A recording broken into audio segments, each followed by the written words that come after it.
Muchas de las personas están viendo nuestro podcast, pero no están suscritos. Entonces, asegúrate de que cuando estés mirando nuestro podcast, si te interesa el contenido, haz clic en suscribir. Eso es muy importante para nosotros porque eso va a hacer que aumentemos el contenido, que queremos contenido de más valor y sobre todo que te podamos llevar al mundo de la cirugía plástica, al mundo de la cirugía estética, al mundo de la longevidad y al mundo de Total Definer Podcast. Bueno, bienvenidos, estamos en Total Definer Podcast. Tenemos aquí a los doctores Daniel, que son cirujanos plásticos, y está aquí la doctora Paola, que está con nosotros, que es nuestra anestesióloga. Ustedes no la han conocido porque ella siempre está detrás de bambalinas, pero hoy la secamos detrás de la barrera hematoencefálica para que esté aquí con nosotros. Entonces, bueno, Paola más o menos sabe, pero le vamos a explicar y le vamos a explicar al público qué es T12. O sea, es un sistema que nosotros creamos para aumentar la seguridad del paciente.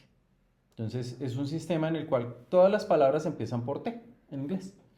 Y la idea es que cada una nos dice alguna cosa o algún factor que tenemos que tener para mejorar la seguridad en los pacientes. Entonces, empezamos, el T1 es Target. Target es el paciente ideal o el paciente no ideal o el paciente que no deberíamos operar, ¿sí? Entonces, tú me estabas contando ahorita que tú tuviste algún problema con un cirujano plástico por eso. Entonces, cuéntame un poquito la historia.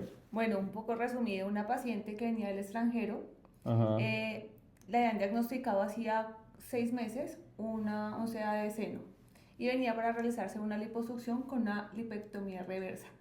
Uh-huh. No traía... Pero ¿estaba activa? ¿El cáncer estaba activo? Claro, incluso estaba tomando tamoxifeno. Uh-huh. Entonces, primer problema de una paciente que está todavía en su proceso activo, no traía el concepto de oncología, aunque verbalmente decía que se podía operar. Uh-huh. Y tercero, la toma del tamoxifeno, que tiene un altísimo riesgo trombótico. Uh-huh. Al obviamente comentarle la situación y también indicarle que era necesario suspender el tamoxifeno, dijo que lo primero que le había dicho el oncólogo era que no se suspendía, pero tampoco podemos pasar por encima de eso. Exacto. Y triplicar el riesgo trombótico. Entonces finalmente eso se suspendió, pero el cirujano no estuvo de acuerdo, dijo que había investigado, averiguado con amigos oncólogos y que no, que se podía operar. Realmente hicimos un consenso con todos los anestesiólogos de la clínica y pues decidimos no dar anestesia.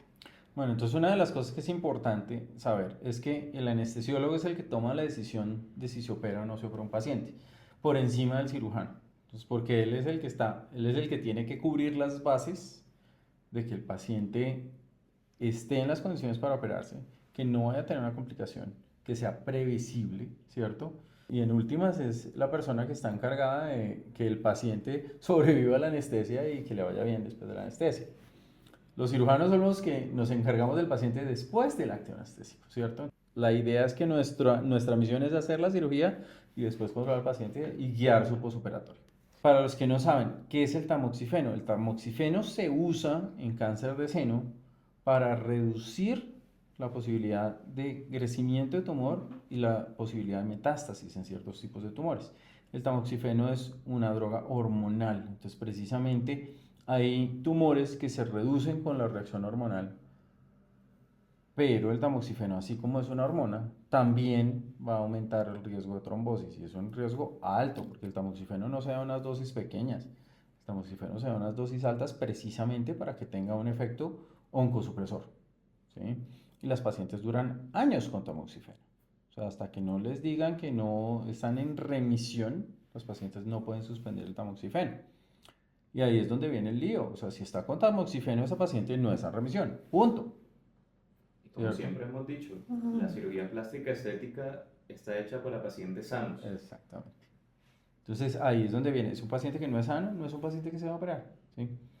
¿Qué otro caso han tenido? O sea, bueno, muy frecuentemente llegan pacientes fumadores activos. Y el enemigo número uno que tenemos en cirugía plástica es el cigarrillo. Y hay una razón que los pacientes muchas veces no entienden, y es que crónicamente el uso del cigarrillo e incluso del vaping demuestra que disminuye la cantidad de oxígeno disponible en los tejidos. ¿Y por qué se convierte en el enemigo número uno? básicamente porque una disminución del oxígeno en tu sangre lleva a que no cicatrices, lleva a que las heridas se abran, llegan a que la piel, que es básicamente el órgano que manejamos nosotros, pueda necrosarse o perderse parte de esa piel, y adicionalmente suprime la respuesta inmunológica, es decir, estás crónicamente inmunosuprimido para defenderte a una infección en la piel. O sea, sabemos muchas cosas sobre el cigarrillo y todo el mundo llega al acuerdo de que el cigarrillo es malo, ¿sí? Pero cuando uno le pregunta al paciente si fuma, dice, no, doctor, yo no fumo. O sea, y es una de las cosas que uno se le debe preguntar, venga, ¿y usted usa vapor? Porque ahora todas las mujeres usan vaping. Y toda mujer que llega y usa vaping, ella no sabe que eso es fumar también, ¿sí? O sea, el que no haya una ignición, el que no haya, por así decirlo, un sistema de humo caliente, por así decirlo, no significa que no haga daño. Entonces, cuéntame, ¿tú qué sabes del vaping y qué nos puedes enseñar al respecto? Bueno, para adicionar un poco lo que dice el doctor, pues aparte de la cirugía, que digamos lo que les implica realmente a los cirujanos por parte de anestesia, también afecta mucho la parte de la circulación, el transporte de oxígeno hacia los tejidos. Y en lo personal me ha pasado experiencias de que muchas veces fuman incluso en la mañana, el día de la cirugía, y nos realizan laringoespasmos o broncoespasmos que realmente ponen al equipo y al mismo paciente en riesgo. ¿Sí? Entonces nos ponen a correr y no es justo y no vale la pena correr ese riesgo realmente. Entonces es importante que hagan la conciencia, ¿sí? Y que pues minimicemos esos riesgos y tratemos de tener como un poco de conciencia. Entonces, hay una cosa muy importante ahí, y es que el vaping es adictivo. Y así como es una adicción, también quiere decir que la paciente tiene algún tipo de adicción. Lo segundo, el vector que hace que se absorba todos los sustratos del vaping son basados en polietilenglicol. El polietilenglicol no se sabe bien qué hace dentro del pulmón, pero nada bueno hace. Y es algo que apenas está en estudio porque el vaping no lleva 10 años, entonces mucha gente no sabe, todavía está en investigación, qué es lo que hace el polietilenglicol dentro de los pulmones. Pero a nivel celular se sabe que puede inducir una fibrosis pulmonar. O sea, esos pacientes no es que el que no haya ignición y el que no sea fumar, no es que no le vaya a hacer daño al pulmón. Los pacientes pueden terminar en enfisemas, pueden terminar en fibrosis pulmonar, y eso ya se sabe. Y se sospecha, no ha habido una correlación directa, pero el polietilenglicol también puede hacer un efecto carcinogénico. Entonces, vaping, no, por favor, y si lo hacen, no lo hagan en la mañana de la cirugía, y si no lo van a dejar, entonces cuéntenle al doctor también que están haciendo vaping, porque eso también hace que nosotros podamos tomar medidas al respecto. Entonces, por ejemplo, si la doctora tiene una paciente que me dice, no, doctora, es que vapeé esta mañana, ¿usted qué le tiene que hacer adicional? O sea, tú tienes que hacer algo Sí, tengo diferente, que tener una ¿cierto? preparación y broncodilatarla, o sea, para que entiendan cómo abrirle los pulmones, para que tenga mayor oxigenación y pues tener todos los implementos ante una emergencia que me llegue a presentar y tener los medicamentos apropiados. Sí, porque el laringoespasmo precisamente es eso, o sea, que se cierran las vías respiratorias, literalmente como si fuera un asma, pero en las vías respiratorias en pacientes que uno no sospecha que tengan asma. Entonces, eso es un laringoespasmo. Y eso es una emergencia y es algo mortal, o sea, si Sí. llega a pasar dentro de cirugía y no están las cosas necesarias, el paciente se muere. Así Punto. es. Bueno, ¿qué otro paciente ustedes dicen no se deberá operar, no se ha operado y me ha pasado algún cacharro? También los pacientes con obesidad. Hay algo que se llama la relación entre el peso y la talla, que es el índice de masa corporal. Cuando superan este índice de masa corporal de 32, nos va a aumentar los riesgos de sangrado, los riesgos de infección, los riesgos de tromboembolismo, complicaciones pulmonares, por lo cual a esos pacientes les decimos que no.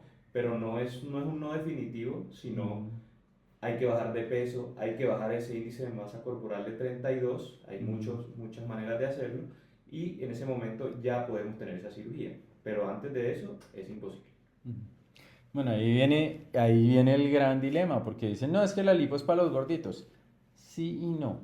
O sea, el índice de masa corporal se ha estudiado que arriba de 30 aumenta el riesgo hasta 1.8 veces más el riesgo de un tromboembolismo.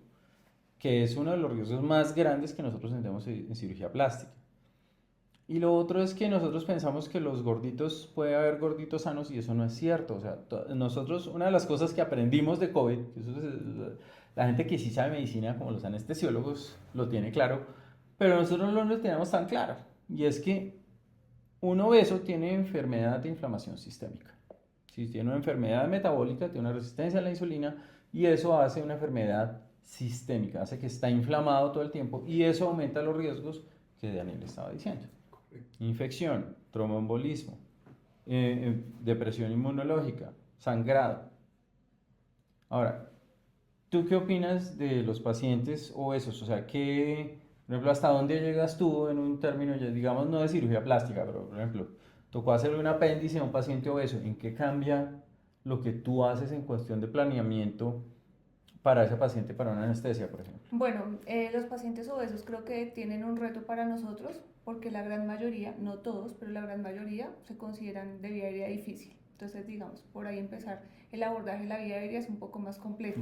La papada, Si es entonces, una ¿en qué etapa? anestesia regional, por ejemplo, si fuera un apéndice, vamos a ponerle una anestesia raquídea, también el panículo adiposo es mucho más grueso, entonces llegar al abordaje para la punción lumbar también es un poco más complejo, entonces es un reto realmente. Sea el tipo de Técnicamente más anestesia, difícil. sí, sea el tipo de anestesia que uno escoja, realmente sí es un reto, aparte de la parte de ventilación cuando lo manejamos. Sí, son pacientes que manejan unas presiones mucho más altas. Si digamos se someten a una lipectomía o en el momento de la aplicatura, también hacen una mayor resistencia, entonces disminuye su capacidad residual funcional y también se vuelve un reto porque nos toca trabajar. Ahí es importante tener siempre comunicación con el cirujano, hacer un buen equipo y una comunicación para tener en cuenta hasta qué punto se puede hacer la aplicatura, ¿sí? Porque no es que lo queremos dejar con 60 de cintura, no, esos pacientes obesos también tienen mucha grasa visceral, no solo el panículo adiposo, entonces también tenemos que tener en cuenta eso. No, y es una cosa que se nos está olvidando los cirujanos plásticos. Yo he visto pacientes, en ciertos países no puedo ni mencionarlo, pero están ahora de moda las plicaturas amplias. Sí, plicaturas amplias es que la vieja está así de gorda y la dejan con la cintura así a punto de apretarle el abdomen. Y eso aumenta lo que nosotros llamamos presión intraabdominal. La presión intraabdominal es una pesadilla para ustedes, pero también se vuelve una pesadilla para el cirujano porque después aumenta, al aumentar la presión dentro del abdomen, disminuye el retorno venoso y eso aumenta el riesgo de tromboembolismo. Y se han visto en ciertos países ha aumentado la incidencia de muertes por tromboembolismos masivos y nadie lo está correlacionando. Y eso es algo que tenemos que empezar a correlacionar. O sea, la presión intraabdominal es un factor muy importante en complicaciones serias. Lo segundo que tú me decías es que uno tiene que llegar hasta cierto punto también por la ventilación. Entonces está empujando todo este contenido y se está yendo hacia arriba y empieza a comprimirme los pulmones y esos pacientes empiezan a tener atelectasia, empiezan a tener otras cositas que tú sabes más que yo. Entonces, en general, el paciente obeso nosotros tratamos de llegar hasta cierto límite. Entonces, nuestro límite es 30 en mujeres, 32 en hombres.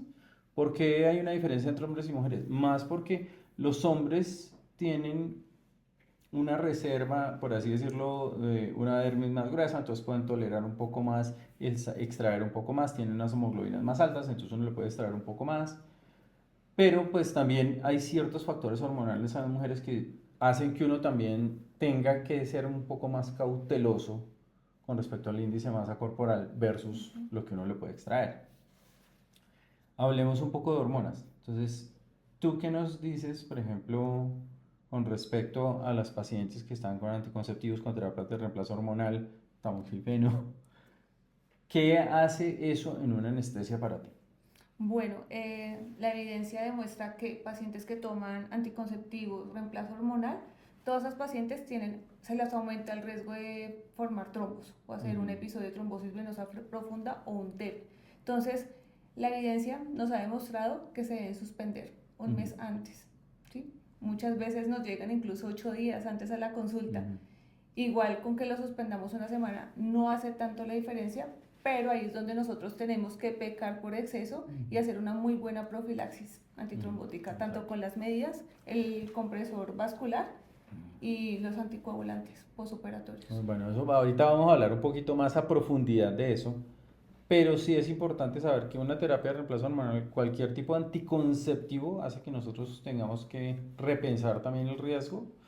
Existe una escala, que nosotros la llamamos escala de Caprini, ahorita hay una escala modificada para cirugía plástica que se llama de APERT, que es basada en México, pero que nos da más o menos los indicios del riesgo dependiendo de ciertos factores y dependiendo al nivel de riesgo también tenemos que aumentar el nivel de profilaxis, es decir, de anticoagulación profiláctica en esos pacientes.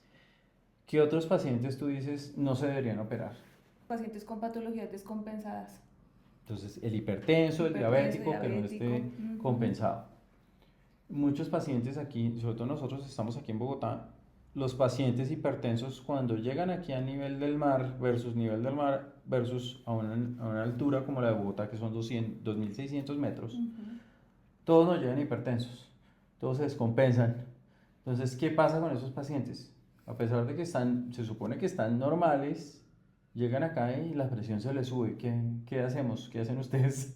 Bueno, en esos casos, como lo hemos manejado, es que muchas veces también tienen un factor asociado y es el síndrome de bata blanca. Entonces, están estresados por la cirugía, llegan donde el anestesiólogo que sabe que es el que les va a dar el visto bueno, entonces llegan con esa tensión por las nubes. Sí. Entonces, la recomendación que les damos es que siempre tengan un control periódico de la tensión, que se la estén tomando 2 o 3 días antes, varias veces al día en diferentes horarios, para así correlacionar que la tensión que estamos tomando en la consulta no necesariamente es la que él maneja, sino ya tenemos una correlación Está anterior. ansioso, Así paciente es. ansioso. Y los hombres sobre todo tienden mucho a Más. hacer eso, más que las mujeres. O sea, Sí.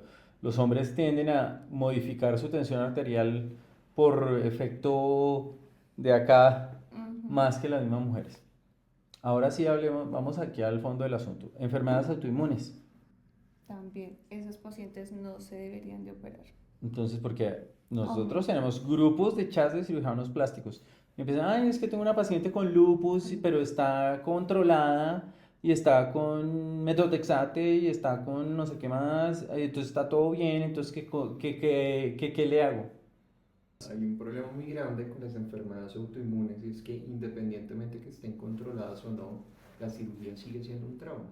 Es un trauma absolutamente controlado, pero esta reacción inmunológica a este trauma cambia fisiológicamente cómo reacciona el sistema inmunológico.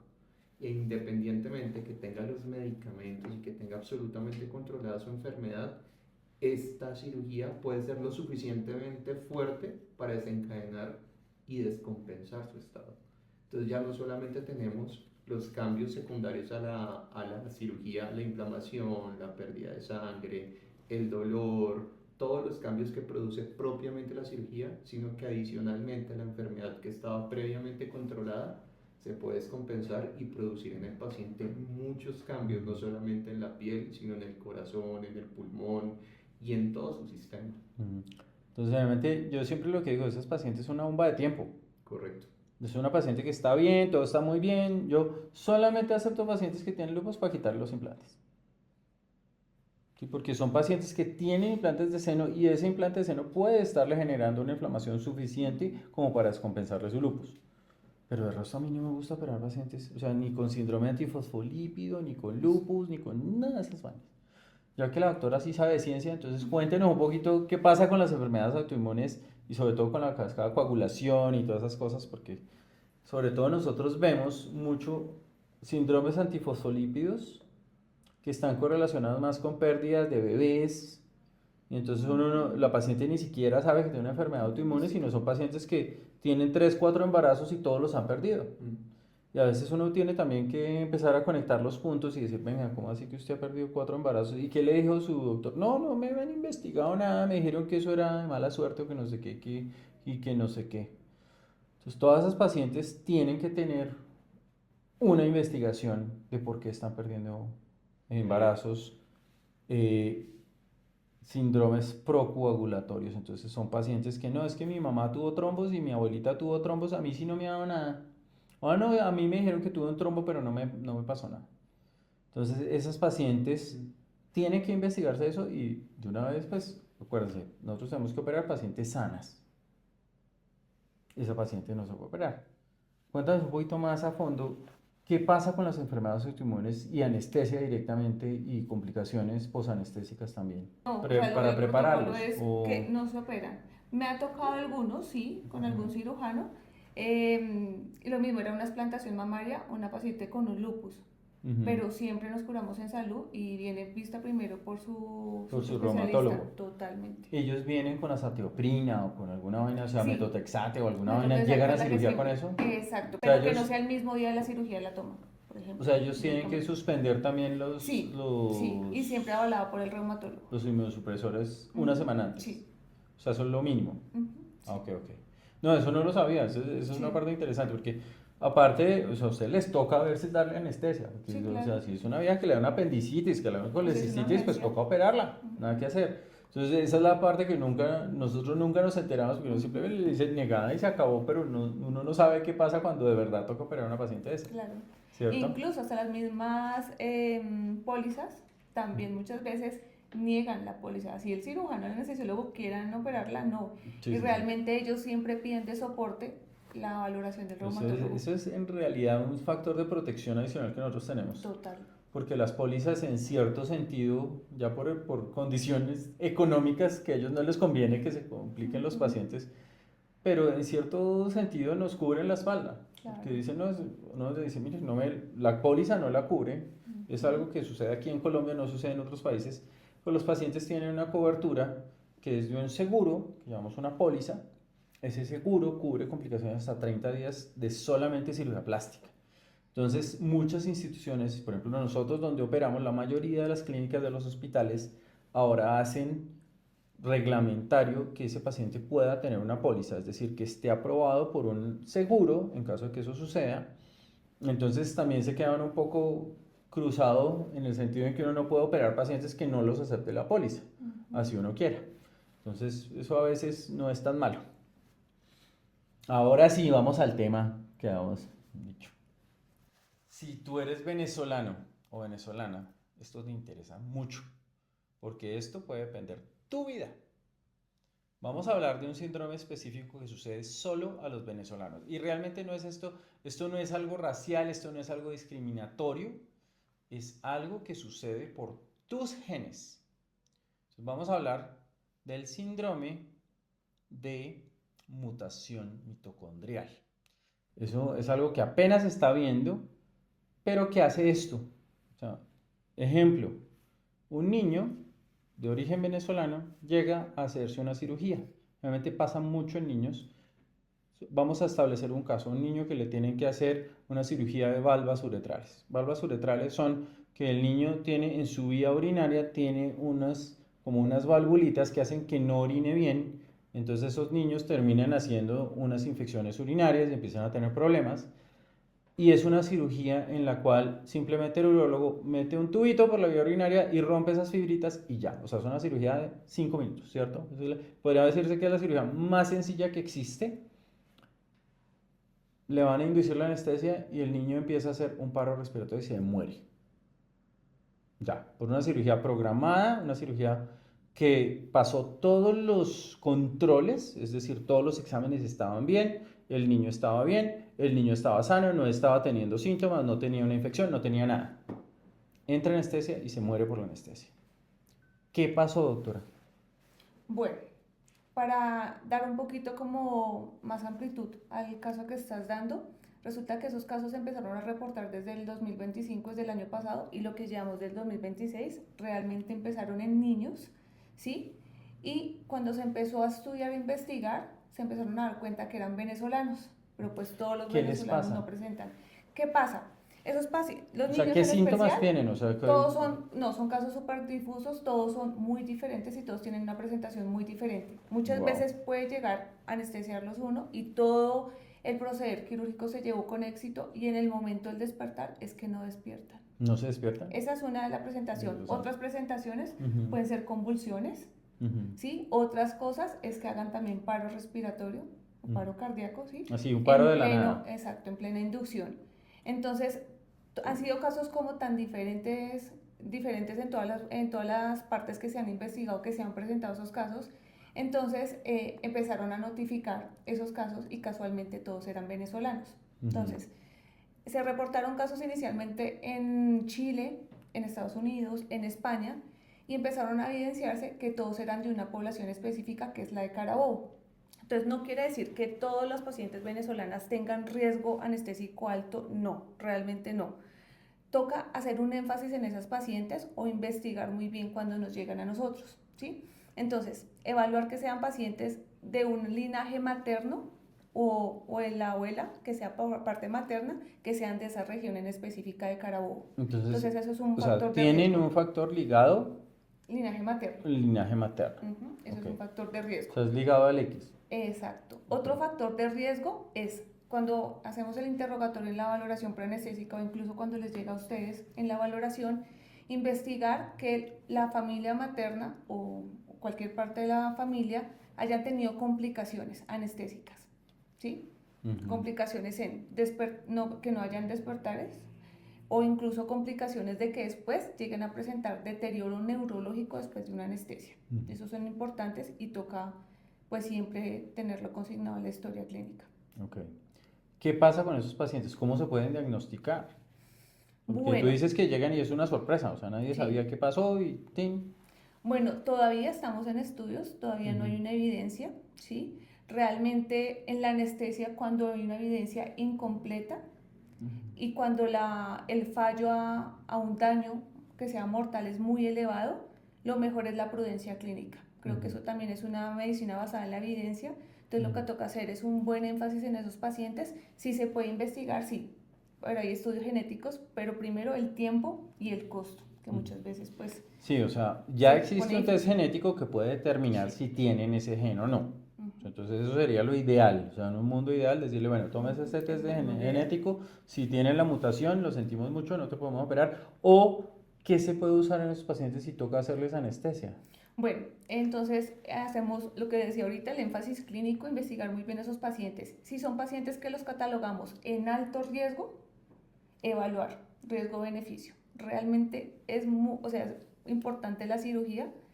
Y lo otro, utilizar anestesia libre de halogenados. Porque ¿qué anestésicos se han visto implicados? En especial el sevoflurano. Otros halogenados también, pero tienen bajo riesgo o menor criterio porque no hay tantas investigaciones. Y el propofol también se ha hablado, ¿sí? Pero es más como un cofactor o alguien que potencializa ese riesgo. Se ha usado el propofol, sí se ha usado, pero en infusiones de corto tiempo, ¿sí? No infusiones tan prolongadas. Ok, entonces, para los que no saben qué son los halogenados, son los anestésicos que se usan en forma de gas. Entonces se colocan en la máscara y después se colocan por la vía endotraqueal. ¿Cuáles son anestésicos que sean seguros? O sea, ¿sí se puede dar una anestesia segura en estos Sí, pacientes? se puede dar anestesia total endovenosa, libre de halogenados, es decir, no usar nada de sevoflurano, Nada inhalado. es nada inhalado, nada halogenados. Se puede utilizar el propofol, sí, como mencionaba, pero en periodos cortos, ¿sí? Y se ha demostrado que no necesariamente puede ser tan riesgoso. O sea, más para la inducción que para el mantenimiento. por No, ejemplo. incluso el mantenimiento para dosis cortas y Ok. siempre apoyándonos de otros anestésicos. Están las benzodiazepinas, está la desmetomidina que la usamos mucho, está el remifentanil, está incluso la ketamina, lidocaína que se utilizan en infusiones y también son muy benéficos para los pacientes. Bueno, ¿hay alguna correlación entre el tiempo de cirugía y este tipo de deterioro? Se habla de que en periodos cortos tal vez disminuye el riesgo, pero como no estamos, o sea, no hay una evidencia todavía que nos demuestre eso, ahorita todo es riesgo Todo realmente. riesgo. Ahora yo tengo una pregunta, porque gracias a Dios a nosotros nos llegan las mujeres y toda venezolana que se respete desde los 18 años se ha hecho alguna cirugía. Entonces a nosotros nos llegan ya con 3, 4 cirugías encima, ¿sí? ¿Esas pacientes tienen algún tipo de protección? Es decir, si ya le han puesto anestesia antes, uno dice, bueno, esta ya no le va a pasar, o siempre va a haber ese riesgo. Pues hasta el momento, pacientes que han recibido anestesia antes venezolanas, realmente disminuye el riesgo, ¿sí? Y el riesgo baja en comparación a otras que no han recibido anestesia. Además que, como comentas, son pacientes que se han sometido a varios procedimientos y siempre pues han tenido... Pues lo más probable es que no lo tengan, que no tengan gen. Exactamente. ¿Cuáles son los de más riesgo? Los de más riesgo, Sí, población, los niños. uno que tengan de población de Carabobo o que tengan descendencia o linaje materno, que nunca se hayan realizado cirugías y realmente no sabemos cómo va a ser su experiencia o qué complicaciones puedan presentarse. Entonces, ese tipo de pacientes que consideramos alto riesgo, preferible dar una anestesia total endovenosa, TIVA. Ok.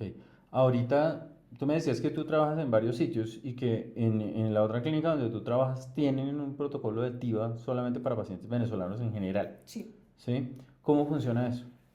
O sea, Bueno. ¿eso se puede programar en cualquier clínica? O sea, ¿en todas las clínicas hay Realmente estos es anestésicos? importante y es necesario tener máquinas para infusiones de TIVA, pero también se puede manejar con las que tenemos, ¿sí? Ujú. Hay APPs que nosotros manejamos y ahí nos ayudan como una guía para poder manejar una anestesia total endovenosa. Y también importante tener el BIS para mirar la profundidad anestésica, ¿sí? Ok. Pero también si estuviéramos en otra situación, estuviéramos en otras condiciones, la hemodinamia también es un factor importante para nosotros, ¿sí? ¿Qué es un BIS, doctora? Porque algunos no van a entender Bueno, qué es un BIS. es un monitor donde nos permite mirar por medio del electroencefalograma la profundidad anestésica de un paciente. Entonces se puede calificar con números, con letras, y para nosotros es importante para saber en qué plano anestésico está un paciente. Entonces, en conclusión, es muy importante si tienes descendencia o ascendencia venezolana materna de Carabobo y si nunca te han dado anestesia, es preferible que consultes a tu médico, generalmente un genetista, y te hagan un test genético. Eso es muy importante porque el problema de esta enfermedad mitocondrial es que no hay cura, no hay un antídoto, hace una depresión y hace una degeneración neuronal rápida y son pacientes que simplemente quedan en muerte cerebral o se mueren ahí mismo. Sí, el desenlace es fatal. El desenlace es fatal en la mayoría de los casos. Yo no sé si haya casos en que sobrevivan o que se pueda revertir o algo así, pero que yo sepa no. De los que hemos visto, mueren. Yo me enteré de eso porque hubo unos casos en España y empezaron a hacer test genéticos a todo paciente que era venezolano, que pues obviamente la incidencia de pacientes venezolanos allá es mucho menor que la que nosotros tenemos acá. Sí. El segundo país que lo empezó a reportar fue Chile. Chile. Y aquí pues afortunadamente no se oye mucho del tema, no ha pasado, o sea, yo no conozco casos, sé que de pronto han pasado aquí en Colombia, pero no ha habido algo gigante que haya pasado, pero tenemos que prevenirlo antes de que empiece a suceder. Entonces esta información va para todos, pacientes, personas normales que sean de Venezuela, sobre todo de Carabobo, y también para cirujanos plásticos. Los anestesiólogos y los cirujanos plásticos tenemos que saber esto de primera mano. Total. Listo, muchas gracias, doctora. Muchas Ustedes, gracias por doctores. ilustrarnos y estar aquí con nosotros. Gracias. Total Definer Podcast.